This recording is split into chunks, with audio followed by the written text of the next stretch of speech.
বিশেষভাবে নারীদের সেই লড়াকু ভূমিকাকে স্মরণ করছি। আজকে ৩২শে জুলাই আন্দোলনকে স্মরণ করতে গিয়ে একটা কথা বলতে চাই।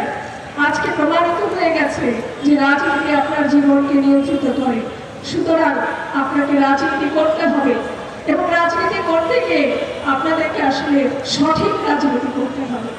কোন সেই সঠিক রাজনৈতিক দল? আজকে একটা সময় ছিল যেখানকার তরুণ প্রজন্ম মনে করতে যায় হেট পলিটিক্স, কিন্তু জুলাই থেকে তরুণ প্রজন্ম তারা প্রত্যয় ব্যক্ত করছে যে তারা আসলে রাজনীতি করতে চায়। কিন্তু সেই রাজনীতি করতে গিয়ে আমাদেরকে ঠিক করতে হবে যে কোন রাজনৈতিক দল আমরা করবো। আমরা কি যে রাজনৈতিক দল আজকে দুর্নীতিতে ডুবে আছে তাদেরকে আমরা সিলেক্ট করবো?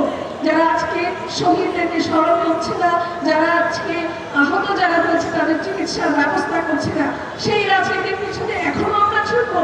নাকি যে গণসংহতি আন্দোলন 25 বছর ধরে আজকে সততার সাথে মানুষের সাথে আছে তারা রাজনীতি করবে?